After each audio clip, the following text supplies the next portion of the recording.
두 번째 기사는 어디서 가지고 오셨습니까? 예, 로이터가 삼성전자가 신용카드 사업에 이제 본격 진출했다고 기사를 냈습니다. 이 사안은 저희가 작년에 이제 파이낸셜 타임즈가 당시 단독 보도였는데 그때 말씀드린 적이 있습니다. 그러니까 삼성전자가 왜 단말기 제조업체 반도체 제조업체인데 어떻게 신용카드에 진출하지? 라고 의문이 달 수가 있는데 이 부분을 자세히 말씀드리도록 하겠습니다. 네, 알겠습니다. 로이터 통신의 보도를 가지고 오셨고요.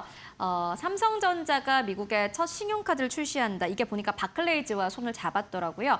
금융 서비스를 확대하려는 의지가 보인다라는 로이터 통신의 보도 가지고 왔습니다. 그렇다면은 삼성전자가 정확하게 어떻게 미국에서 관련 시장을 또 들어가게 됐는지 이런 거 궁금하거든요. 어떻게 예. 보십니까?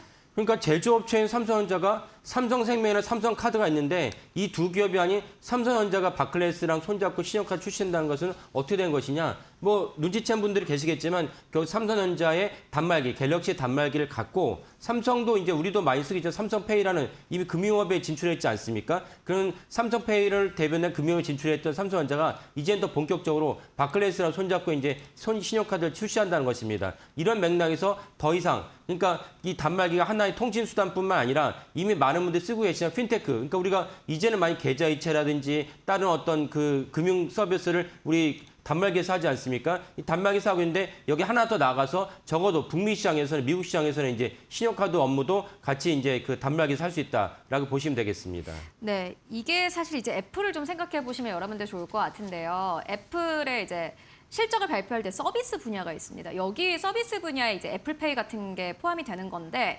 이 영업이익률이 어마어마하거든요. 사실 이제 뭐라 그러지? 하드웨어를 만들어서 파는 거는 어쨌든 간에 하드웨어에 들어가는 부품 가격이라든지 이런 게 있기 때문에 원가가 많이 들 수밖에 없습니다. 그런데 서비스 같은 경우에 사실 원가라는 게 굉장히 애매하지 않습니까? 그렇기 때문에 영업이익률 자체가 굉장히 높고 삼성전자 입장에서는 이번 이 첫 신용카드 출시라는 게 결국엔 삼성페이 그리고 뭐 금융 서비스를 미국에서 확대하려고 하는 어떠한 의지지 않을까 하는 생각이 드는데 어떻게 보십니까? 예.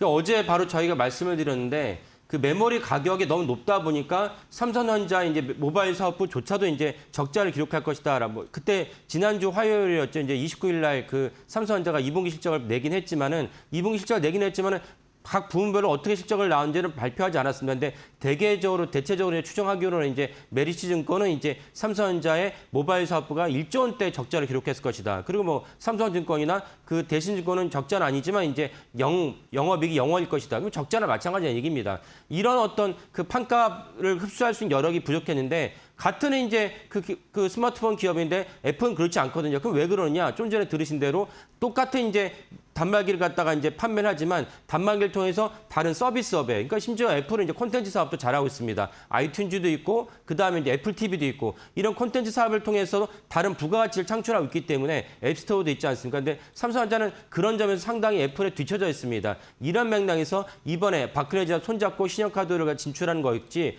또 하나의 그 단말기를 제외한 또 다른 분야에 진출을 해서 이런 판가 상승에 따른 대외적으로 어떻게 제어할 수 없는 요소를 갖다가 삼성전자의 모바일 사업부가 대외적인 요소는 어쩔 수 없지만 다른 부분에서 부가가치 창출하겠다. 이렇게 이해하시면 될 것 같습니다. 이게 근데 이제 궁금한 게 이 삼성전자가 미국에서 이 서비스를 할 만큼 어떤 뭐 기술력이라든지 아니면 핀테크 관련 뭐 품질이라든지 이런 건 괜찮나요? 예, 그렇죠. 뭐 그런 것들은 뭐 기술적으로 전혀 문제가 될 것이 없고, 그리고 또 하나 이제 우리가 생각해야 될 점 중 하나 무엇이냐면 지금도 많은 분들이 이제 우리나라 전체 전략 스마트폰, 비싼 스마트폰, 플래그십 스마트폰이라는 그 시장은 사실 삼성전자와 애플의 아이폰이 이제 양분을 하고 있습니다. 우리나라도 그렇고 전 세계도 사실은 중국을 제외하면 다 이게 양강한 구도를 이루고 있다고 보시면 되겠는데 우리나라도 이제 삼성전자 유저들이 나 이제 삼성전자 갤럭시 오랫동안 썼는데 남들 내 친구도 아이폰을 써 나도 아이폰 한번 옮겨가 볼까라고 생각을 했다가도 그냥 삼성전자에 머무르는 이유 하나 무엇이냐면은 삼성페이입니다. 삼성페이가 먼저 보편화되면서 삼성의 단말기 하나를 두고 다니면 사실은 신용카드가 필요 없어요. 이런 것들에 대한 효용성이 있기 때문에 사실 그만큼 핀테크랑 그 금융 서비스가 되게 중요하다는 것을 알 수가 있습니다. 이런 락인 효과라고 하는데 이 락인 효과가 오늘 말씀드린 신용카드 결제 서비스랑 같이 이제 그 결합이 된다면 락인 효과도 강화될 것이고 그러면 동일하게 애플은 이미 우리나라는 이제 애플페이가 뒤늦게 이제 진출하게 됐지만 애플은 이미 북미나 유럽에서 이미 진출해 있습니다. 이런 애플페이를 갖다 경쟁할 수 있는 그런 어떤 또 하나 도구다라고 보시면 되겠고 결국은 양사 사이에서 우리의 유저들을, 우리의 사용자들을 다른 곳으로 뺏기지 않는 중요한 어떤 역할도 한다라고 보시면 되겠습니다. 네, 알겠습니다. 삼성전자가 어쨌든 간에 이제 뭐 관련 사업을 한국에서는 그리고 잘 해나가고 있는 상황인데요. 다만 뭐 삼성전자도 역시나 강화해야 할 부분이 있겠죠. 예, 이런 핀테크를 갖다 더 강화해야 되는데 이 강화된 핀테크 중에서 제일 핵심적인 것이 무엇이냐? 제가 보기에는 스테이블 코인입니다. 스테이블 코인이 사실은 이재명 정부가 1년 전 출범할 때는 엄청나게 붐업이 됐습니다. 왜냐하면 이재명 대통령이 역대 다른 대통령에 비해서 주식도 잘 알고 핀테크도 강점을 뒀다고 생각하고 실제로 이제 이재명 대통령이 당선되기 전부터 혹은 당선된 직후부터 민주당에서 핀테크 관련된 법안을 발의하게 됐습니다. 하지만 생각보다 1년이 지났지만 핀테크를 기반으로 한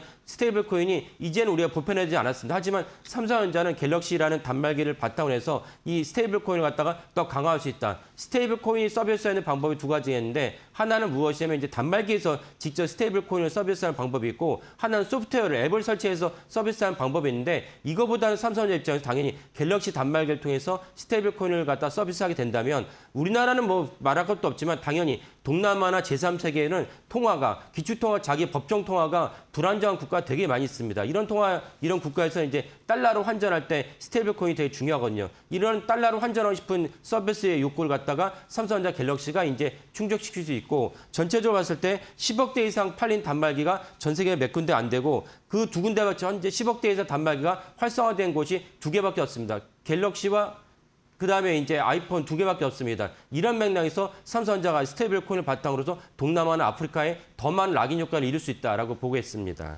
네, 알겠습니다. 저희가 이제 두 번째 기사로는 로이터 통신의 삼성전자 관련 보도를 만나보고 왔는데요. 삼성전자가 실제로 이제 미국에서 신용카드 출시와 함께 요 삼성페이 그리고 핀테크 관련 기술을 또 미국에서 사용자들에게 이렇게 제공할 수 있을지 여러분들 함께 체크해 보시면 좋을 것 같습니다. 네, 지금까지 히든글로벌 조우진 대표와 함께 이야기 나눠봤습니다. 말씀 고맙습니다. 예, 감사합니다.